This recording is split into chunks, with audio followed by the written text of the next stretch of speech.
Je m'appelle Thomas Floirquin, je viens de Paris, mais j'ai déménagé au Danemark en 98.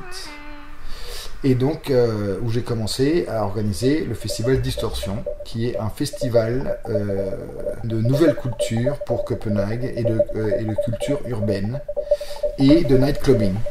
Depuis environ 2008, le festival est devenu un gros projet culturel qui est l'un des projets phares de la ville de Copenhague. Et donc, ça s'est transformé d'un petit projet fou furieux, mais en même temps avec une ambition artistique élevée, à un énorme projet culturel qui rameute maintenant 300 000 visiteurs en une semaine.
À mon avis, la raison pour laquelle on a eu tant de succès, c'est parce que je fais toujours un festival qui doit ressembler à une fête privée, à une fête de quartier, à une fête dans une cour, entre potes. Et l'idée, c'est que tout le monde est bienvenu. Plus que la musique, c'est la ville, le thème du festival. C'est une fête qui est assez spéciale grâce à la capacité de Copenhague de dire ok, bah vas-y, fais ton truc. Et donc quand on a commencé à professionnaliser ça à peu près en 2008, on avait déjà du bagage positif. Enfin, les représentants à la mairie de Copenhague et les flics connaissaient un peu notre concept et ils savaient qu'on n'était pas des vrais fouteurs de merde, on était des gars marrants, quoi. Et donc ça a été très facile pour nous de travailler avec eux, et ça a été très vite aussi qu'ils nous laissent faire vraiment des gros projets avec 4000-5000 personnes dans la rue. Ma motivation, c'est d'essayer un peu de perturber le système et de rajouter un peu plus d'honnêteté et de casser un peu l'hypocrisie de la société et l'hypocrisie de la culture et de faire un peu du rentre-dedans, mais bien sûr positif, c'est-à-dire pas dire fuck the system, mais dire hey, on peut aussi faire comme ça, ou allez, et donc il y a toujours un peu ce côté un peu provocation et fuck establishment qui est fait par amour pour la société et l'esprit franc et direct. Donc ça c'est un élément. Moi c'est ce qui me motive personnellement. Et puis maintenant ce qui me motive aussi c'est devenir responsable, parce que on a foncé pendant 13 ans et on fait tout un tas de fêtes marrantes, mais maintenant il faut que le projet devienne professionnel et qu'il y ait toute une équipe qui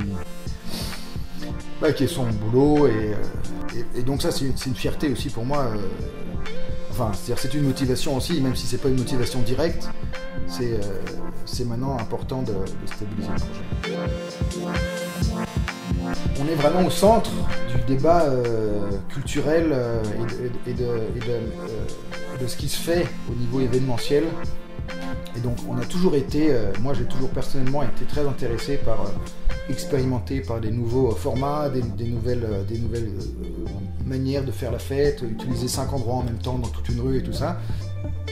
Mais c'est très instinctif, c'est-à-dire qu'on fait les choses qui nous amusent et très naturellement les choses qui nous amusent sont les choses qui sont nouvelles. Donc on doit, j'espère, c'est un grand honneur si on a une influence sur l'évolution de la manière dont les gens pensent la culture et leurs événements dans l'espace commun de la ville. Mais nous, on est plus des passionnés que... Enfin, c'est plus par passion qu'on est au milieu de ces hot topics que... Enfin, on n'essaie pas de suivre les tendances, on essaie juste de faire des choses qui nous amusent.